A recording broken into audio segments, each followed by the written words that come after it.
C'est le frère Franck Dubois, dominicain à Strasbourg, qui prononce l'homélie. Il y a quelques années, mon supérieur m'a demandé de quitter la communauté où je me trouvais plutôt bien pour aller dans une autre, une mission nouvelle, un peu inconnue. Mais il m'a dit « Je ne te forcerai pas, j'attends ta réponse ».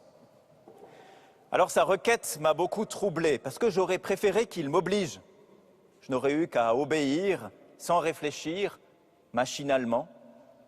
Là, il fallait que je réfléchisse, que je pèse le pour, le contre, que j'essaye de comprendre la logique derrière sa demande. Bref, j'étais un peu perdu. Alors quand on est perdu, on a recours à des moyens extrêmes.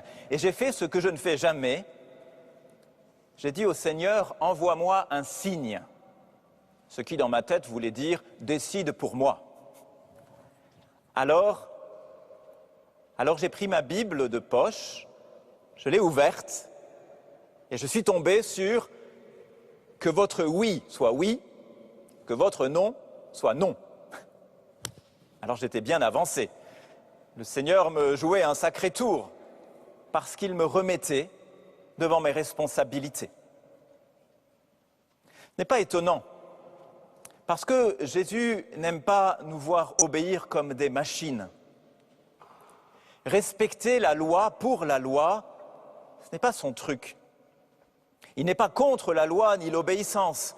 Vous l'avez entendu, Dieu n'a donné à personne la permission de pécher. Mais il veut qu'on comprenne la loi. Il est bien plus exigeant d'obéir en acceptant les raisons derrière le commandement que d'obéir sans comprendre. Jésus veut nous faire entrer dans l'esprit de la loi qui n'est rien d'autre que la sagesse. Et la sagesse, ça rend heureux. Alors évidemment, tout le monde la cherche, la sagesse. C'est très à la mode, ça, la sagesse. Vous vous promenez dans le rayon ésotérisme ou développement personnel de votre librairie favorite et vous allez voir au moins une trentaine de livres sur la sagesse. Mais je vous parie un Kouglof qu'aucun de ces livres ne parlera du Christ. Étrangement, on part chercher la sagesse ailleurs. C'est qu'elle est cachée, la sagesse. Elle est cachée en Christ. Et on risque toujours de s'égarer en route en la cherchant, là où elle n'est pas. Pourtant, ceux qui ont crucifié Jésus se rendaient bien compte que ça se jouait autour de lui.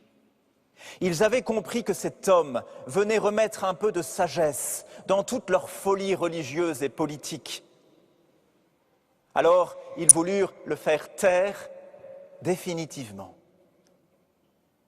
Ils transpercèrent Jésus en pensant tuer la sagesse. Mais ils ne l'ont pas tué. Sur la croix, la sagesse, ils l'ont découverte. Tu veux savoir où est la sagesse? Regarde la croix. Pas avec le regard des passants qui injurient le Christ en haussant les épaules. « Oh, un mort de plus, qu'est-ce que ça va changer? Il est mort, tout est fini. » Pas avec le regard de ceux qui l'ont tué et qui se disent « Maintenant, on peut légiférer tranquille. » Non. Regarde la croix avec l'esprit, qui découvre sur cette croix un Dieu qui nous laisse libres de nos actions et qui nous montre l'exemple d'un amour total. Son oui fut un oui jusqu'au bout. Oui aux hommes et oui à Dieu. C'est ça, la sagesse. Alors moi, j'ai finalement dit non à mon supérieur. En toute conscience, après avoir pris conseil, et il a gardé parole, il ne m'en fit pas le reproche. J'ai vécu dans cette communauté plusieurs années heureuses encore, parce que je crois que Dieu prend au sérieux un oui ou un non réfléchi, sagement. Alors 4 ans après, il me fit à nouveau la même demande. Et cette fois-là, j'étais prêt. Je n'ai pas ouvert ma Bible, mais j'ai justement fait cette prière. Enseigne-moi, Seigneur, le chemin de tes ordres. Donne-moi la sagesse, assise près de toi. Alors, ce fut oui.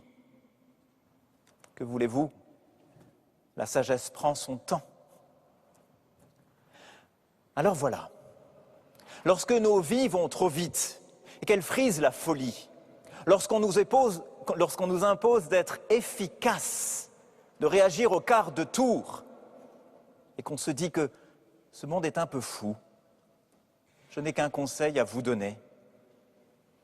Les yeux levés vers la croix, prenons le temps de la sagesse.